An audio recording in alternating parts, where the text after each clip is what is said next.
You're going to see massive strain, not only in the commercial real estate, but the small businesses, all of which is 70% controlled by the small regional banks. And I think this time the difference will be Janet Yellen will let them fail. These people will be recognized for what they were supposed to be at the end of the 2008 financial crisis, and that is unsecured general creditors. And when that happens, the real anxiety, the real rush to bank consolidation begins. This is Kaiser Johnson with Liberty and Finance, and this is the Miles Franklin Weekly Special for June 27th through July 4th, 2023, while supplies last. This week we feature Asahi Silver Rounds at $3.49 over spot, 2023 1-ounce silver maple coins at $4.25 over spot, and BackDated 1-ounce Silver Australian Kangaroos at just $3.89 over spot. First, the Asahi refinery continues the legacy of famed private mint Johnson Matthey, which they purchased in 2015, and refined with the same attention to detail, cementing their status as an LBMA certified supplier. Their 1-ounce rounds are 3/9 fine and on sale for just $3.49 over spot. Next, silver maples were the first silver sovereign coins to be minted at 4/9 fine purity, and the 2023 silver maples remain one of the most in-demand coins today. They come 25 to a tube, 500 to a box, and are available at $4.25 over spot. Next, backdated kangaroos are 4/9 fine 1-ounce silver sovereign coins of Australia. They are renowned for their purity and design. They come 25 to a tube, and with just 250 coins to a monster box, they are the most affordable monster box available, especially at just $3.89 over spot per ounce while supplies last. Our specials this week are all IRA eligible. And if you'd like to learn more about a precious metals IRA, call us, and we'll be happy to help you in that process. To order our specials or any of the many other options we have available, call us at 1-888-81-LIBERTY. That's 1-888-815-4237. We're available after hours and on weekends, and we look forward to speaking with you.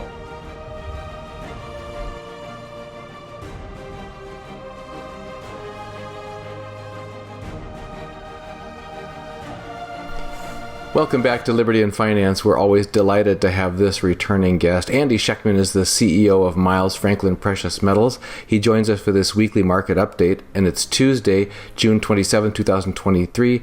Andy, thanks for coming back on Liberty and Finance. Great to be here again, Dunnigan. Thanks for having me, my man. Hope you're doing well.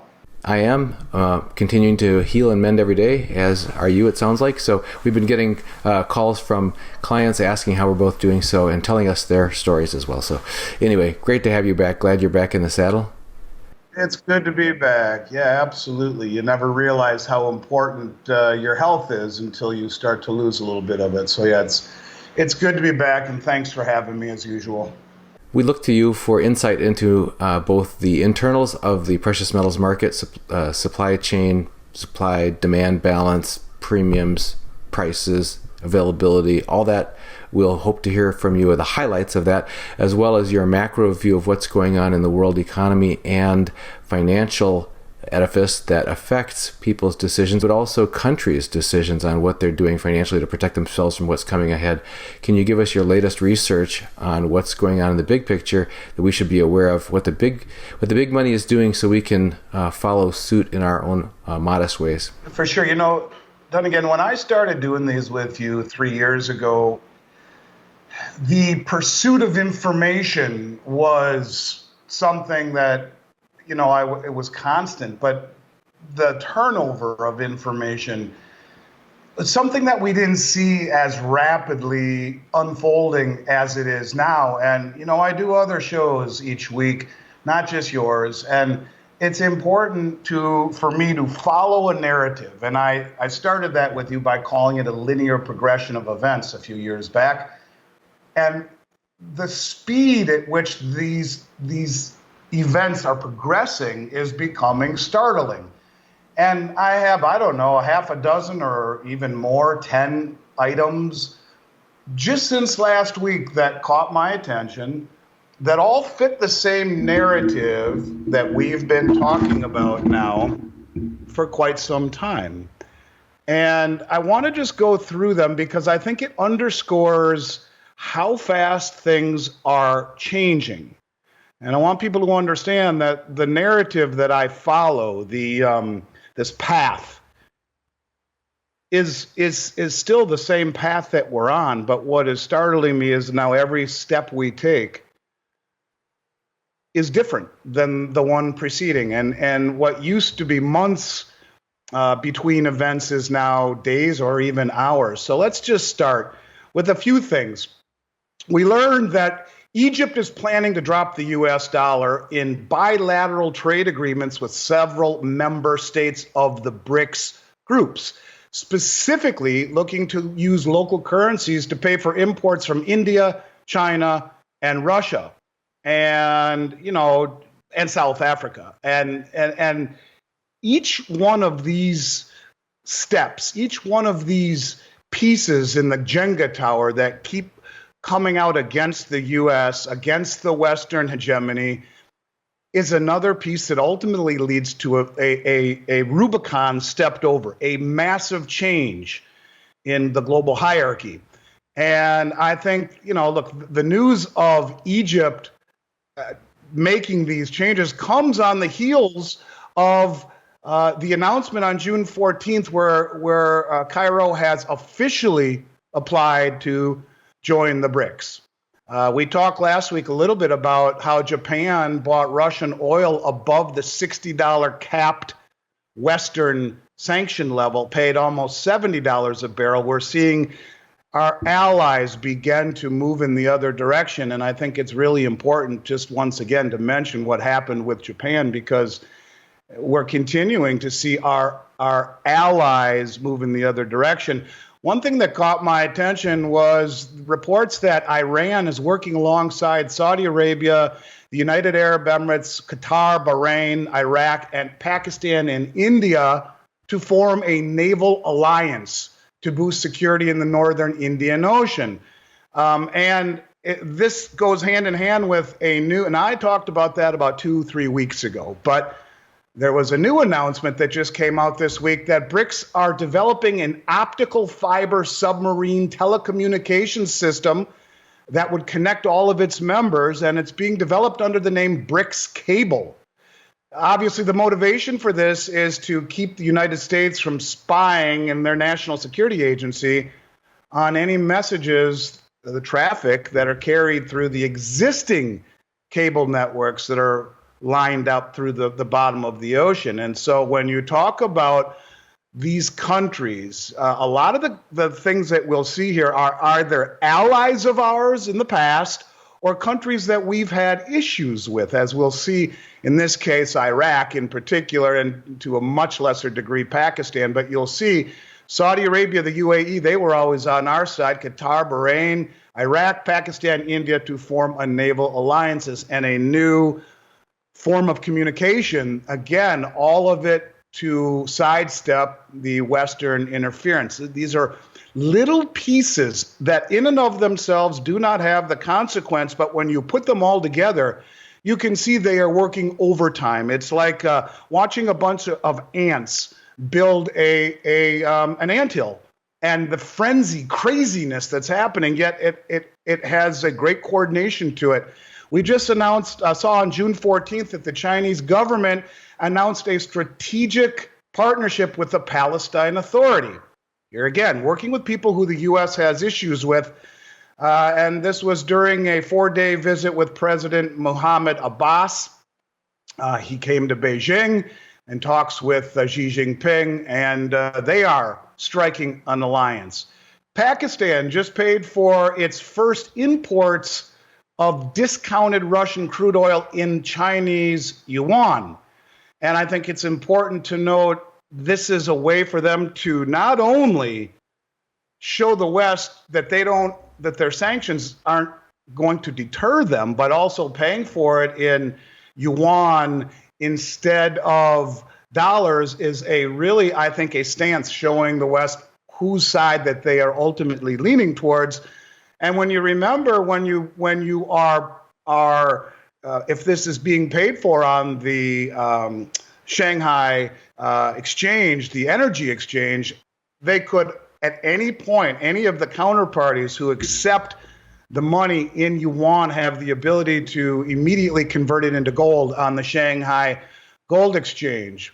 Following the same line about our adversaries joining up with the BRICS, Syrian Finance Minister Kenan Yagi told Russian news outlet Sputnik on the 15th of June that Syria has plans to apply to both the BRICS and the Shanghai Cooperation Organization.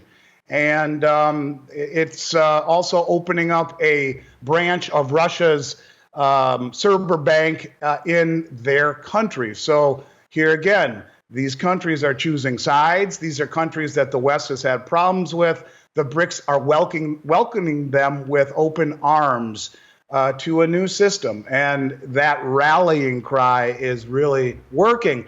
Beijing last week hosted its first ever dialogue party between Iran, Pakistan, and China. The three nations have increased their diplomatic engagement with the Taliban leadership, aiming to tackle security challenges and promote stability in Afghanistan. Do you see a theme here?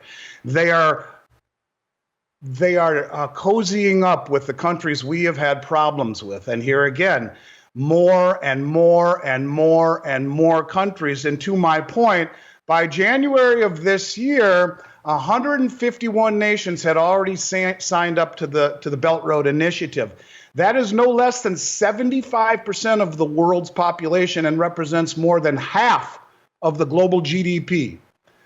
If you think this is just a fly-by-night type of deal, when you look at the countries involved, just talking about the sheer size of the Belt Road Initiative of alone, 75% of human population and over half of GDP, and that doesn't even bring into the equation the Shanghai Cooperation Organization, which is 60% of the Eurasian landmass and close to 40% of human population, and is the largest regional military and financial organization in the world.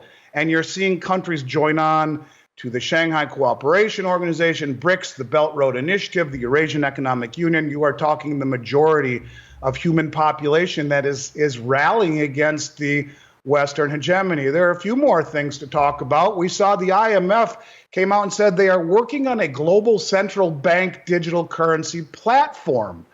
And I find it interesting that our favorite IMF head, Kristina Georgieva, who a few weeks ago came out and said that the problems with the bank failures had to do with people's ability to move their money with the click of a mouse, that needed regulations applied to it, that people shouldn't be able to move their money that quickly. Well, now she just came out and said that CBDCs need to be backed by assets in order to make them not speculative. Now, think about the report the IMF issued a few weeks ago. What did it say? Gold as an international reserve, ? A barbarous relic no more. All right? So we know that gold was reclassified tier 1. The IMF, the head of the IMF is saying, well, any CBDC needs to be pegged to currencies or to a commodity. Wonder why they would say that. Do you think it has anything to do with the announcement that on August 22nd, the BRICS plan on rolling out their new commodity-backed currency?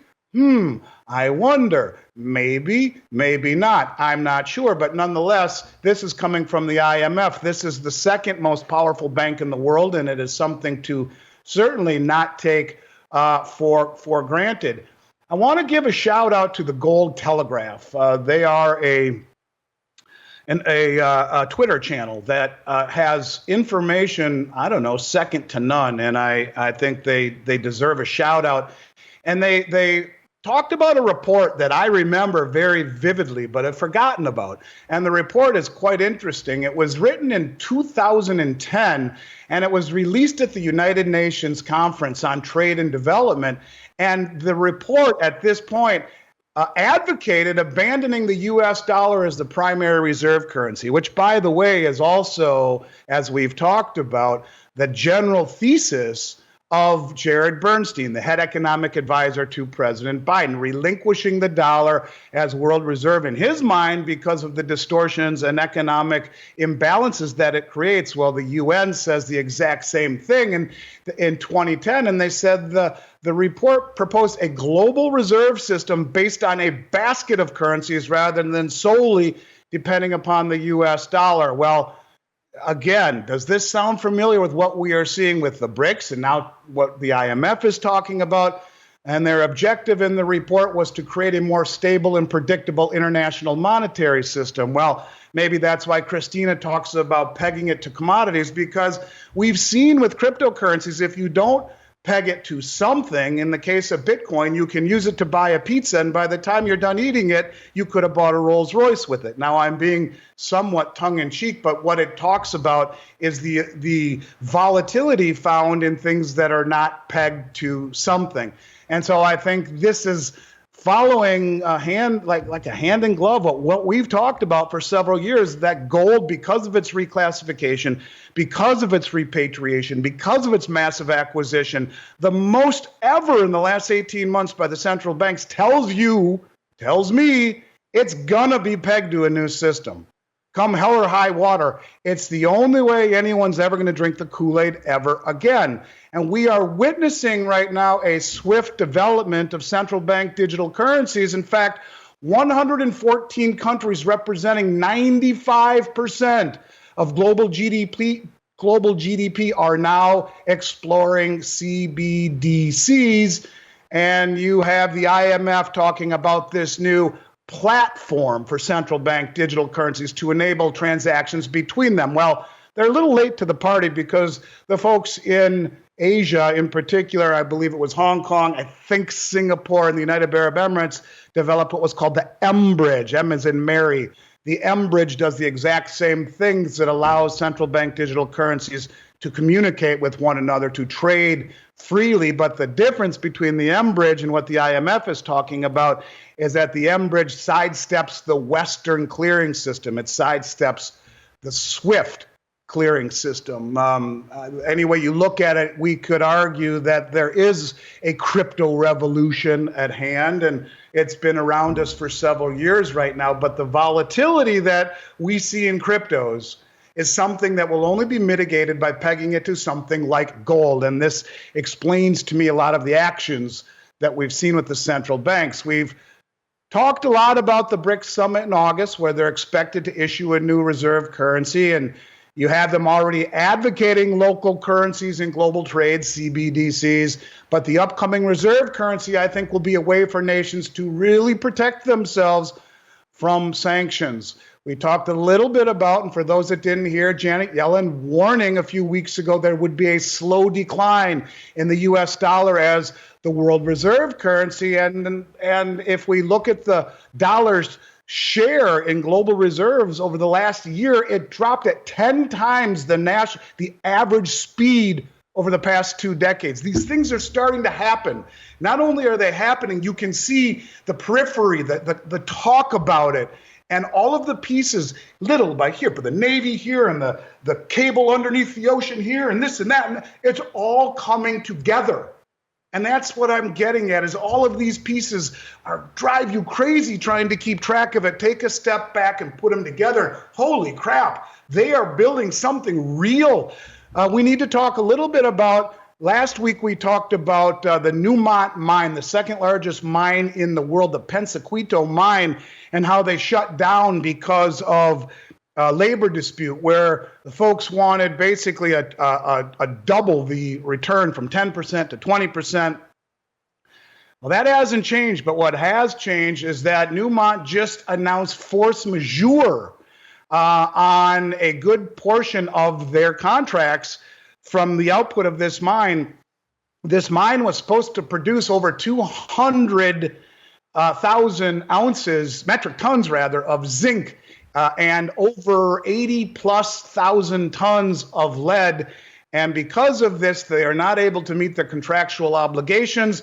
And so they actually issued a force majeure on a lot of their contracts. And this is something that is very concerning, because as the price of these commodities goes higher and the realization that the countries around the world are accumulating this stuff, let's not forget that the London Metals Exchange witnessed, I believe, almost 90% of their zinc taken off the exchange last year alone, 75% of their aluminum. Well, here's one of the largest supplies of zinc in the world gone offline. And zinc is needed in coating metal and in batteries and on all of these things. It's not just gold and silver.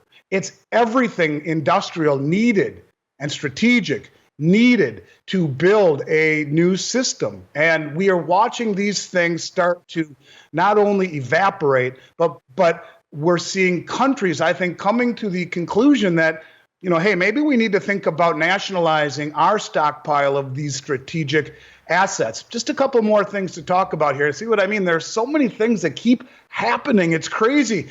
The article I read talked about the imminent unpegging of the U.S. dollar as the world reserve currency. And as a result, the United Arab Emirates, another one of our allies, just purchased 75 tons of physical gold from Russia. Again, signaling to the West where their allegiance lies, right? Big deal. The Central Bank of Switzerland preparing to issue a wholesale central bank digital currency and going to issue it right now, very, very soon here, alongside their cash. They're going to put it right out there right now. This is not going to be a trial. It is going to be an upcoming pilot project, and it'll be real money equivalent to bank reserves. And the objective is to test real transactions with market participants. So even the bastion of financial privacy in the world is acquiescing to the reality of central bank digital currencies. What seemed like a fantasy many years ago. I remember people talking about one world currencies or, the cashless societies. I mean, it's happening right in front of us. I think there are signs that are becoming too hard for people to ignore. And when you see these types of changes and when you see massive gold acquisition by countries like China, India, Turkey, Egypt, Qatar, Singapore, all of these countries adding to their gold reserves, and all of these countries involved in either the Belt Road or the BRICS or the Shanghai Cooperation Organization, you can see what is important to these countries. And I think, what is happening here in this country, I think, is rapidly becoming incentive for a lot of these countries to move away. One last thing I want to talk about is a pushback between capital standards that the Basel Committee on Banking in 2017, I guess you could call this Basel III, these major regulatory proposals that need to be put through, the banks are pushing back against. And the U.S. Federal Reserve is finalizing this proposal, which would implement these mandates. And they're talking a lot about higher capital charges on non-interest revenue. And that would be things such as fees or credit cards or late fees or overdraft fees. And anyway, in any case, the rules want to maintain a much higher capital charge for money that is listed as or a capital requirement for stuff that is listed as these capital requirements, these non-interest capital expenditures. And the banks are pushing back against it because they have virtually nothing in the way of reserves. And I guess what I take away from it, when the banks are pushing back against these standards being tightened, it just simply tells me that we have not even begun to see the end of the problems with the banking industry. And I think quite to the contrary, I think it is, I think by the end of this year, we are going to see a lot more stress in the banking system, a lot more. And you can see by almost $100 billion right now in this new emergency lending program that we are not out of the woods yet. So people who think we're out of the woods and that we're on the heels of a new stock market boom and we're going to get a soft recovery, I think or a soft landing, I think are going to be very sadly mistaken. And if I had to bet, as we approach the fall and as a lot of these new a lot of the commercial real estate loans reset and have to reset from a 3 or a 4 year arm to rates that have doubled, you're going to see massive strain, not only in the commercial real estate, but the small businesses, all of which is 70% controlled by the small regional banks. And I think this time the difference will be Janet Yellen will let them fail. These people will be recognized for what they were supposed to be at the end of the 2008 financial crisis, and that is unsecured general creditors. And when that happens, the real anxiety, the real rush to bank consolidation begins. And my prediction is we see that here by the beginning of the fourth quarter or the end of the third quarter. So lots happening, lots accelerating, and we are not out of the woods yet. What we are is in the most advantageous position I have seen in 3 years to buy gold and silver. The best availability, the lowest premiums, immediate delivery in an environment that hasn't gotten better. It's almost as if we are in the eye of the hurricane, where the front end of the storm wreaked tremendous havoc. And now everything is fine and it's sunny. And it's interesting. Most people die in hurricanes after the front edge of the storm comes out and they go out and they see the sun is out and they take their dog for a walk only to get smacked by the trailing edge and die before they make it home. Now, let's hope that doesn't happen here on a broader sense. But in my soul, I believe we are in the eye of the hurricane here, and the worst of the storm has yet to hit us. So with that and all of my rambling, I will turn it over to you, and thank you for letting me pontificate in such a prolific manner. I appreciate it. Yeah, our viewers actually welcome and appreciate when you get on fire, because you bring a clarity and a connection and a connectivity between these disparate factoids that otherwise can just seem bewildering when we hear them in isolation, or usually don't hear them on the major sources of news. One thing jumped out at me that you were speaking near the end. You said what's happening in this country is providing incentives for other countries to take actions away from the U.S. dollar and away from the Western banking system. And you're looking at it at a global level. You're looking at it at a country's level. If you bring that right down to the individual, which I think is what you're doing here at the end, you're saying, folks, talking to each of us who are hearing your voice, saying, if countries are taking these steps away from the U.S. banking system and the U.S. dollar, what should you be doing? Because you've talked to us in the past about your first day of economics with the little man rule and all that, and not to be caught unawares, because it's absolutely the case that as Brad Harris from Full Spectrum Survival says, the official warning will always come too late. And even when you mentioned Janet Yellen saying, yeah, there's going to be this gradual drift away from the U.S., it's like, okay, what are the last few things she's told us were going to be gradual? Do you want to touch on any of those and how this focuses it down for the individual and what the ordinary person, you and me and ordinary people that are listening to this, should take away from this? Yeah, I mean, everything that the Federal Reserve and Janet Yellen, who said you'd never see a financial crisis in her career ever again, but everything they've said, from inflation being non-existent to transitory to structural to it peaking, everything that they have said has been wrong. And I think one of the biggest things to me that I take away from what we've seen this year, in 2020, it was less the pandemic and more the censoring of free speech.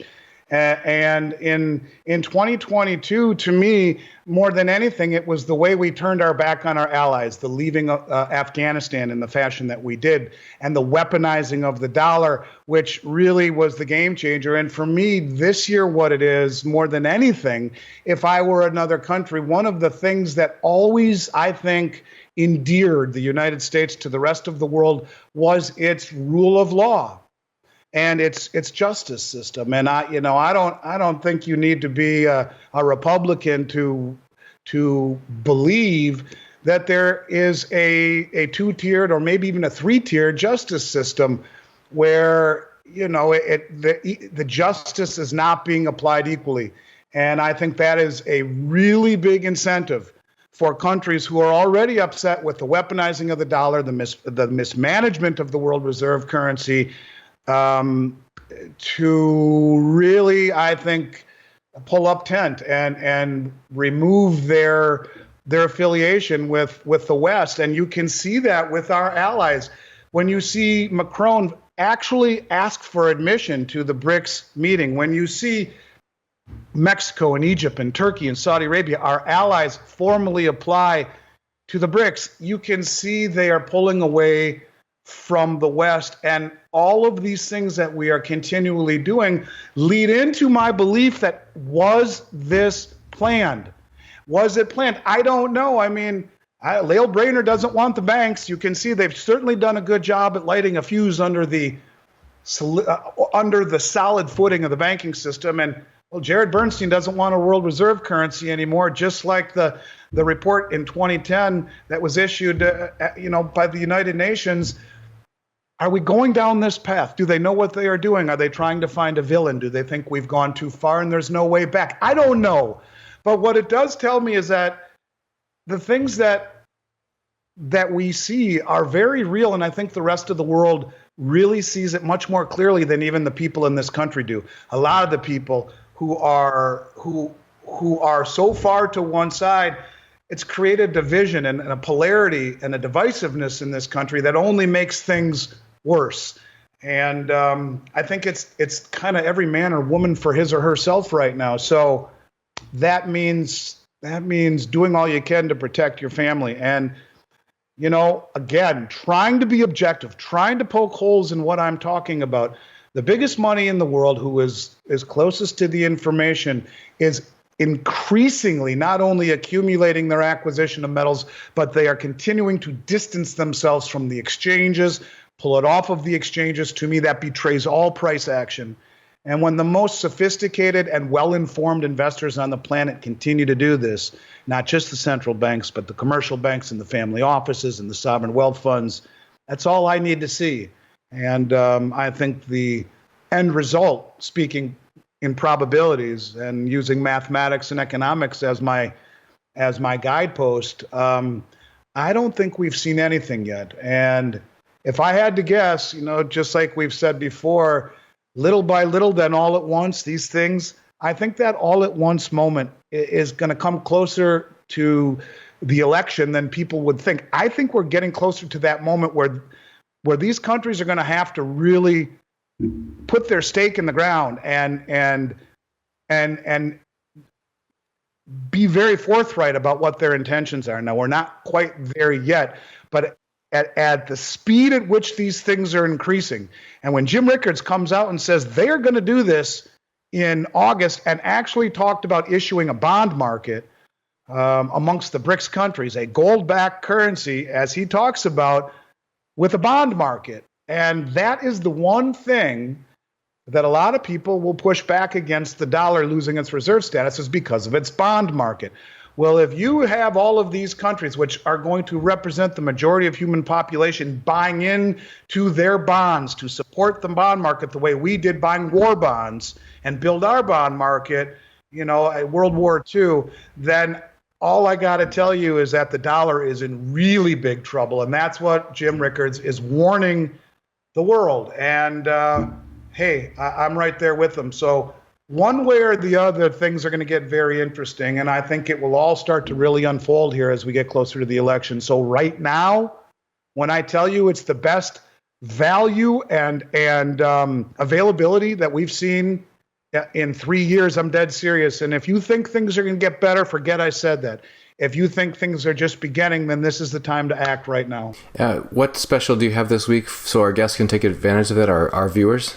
We have the Asahi Silver Rounds, and all of these are in stock, ready for immediate delivery at $3.49 over the price of silver. We have 2023 Silver Maple Leafs at $4.25 over the price of silver, and Silver Kangaroos at $3.89 over the price of silver. Those are in boxes, but they are backdated. I don't know the years that they will be, but when you talk about current year issue versus back year, to me, it's irrelevant. It's the same thing. As long as they're in sealed boxes, it doesn't matter.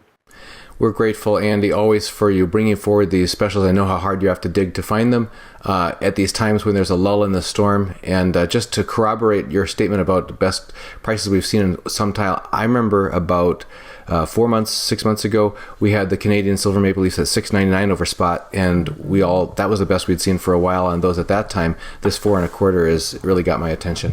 Well, Andy, thank you for joining us. As always on Liberty and Finance, we're so grateful for your presence here. We'll look for you again next week.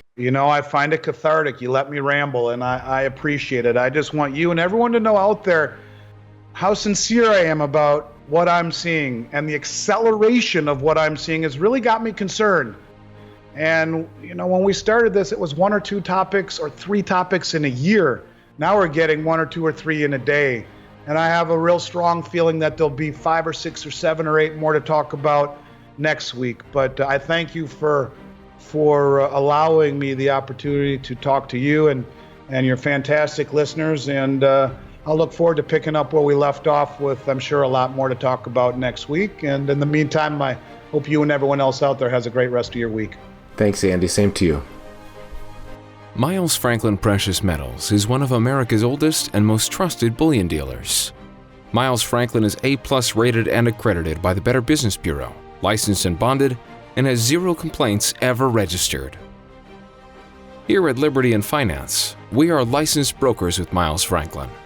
To order, simply call us, discuss your needs, and we can let you know our live inventory, prices, and availability, and lock in your order over the phone. Once your order is locked, the price is held for you regardless of market fluctuations, and the metals are reserved for you awaiting your settled payment.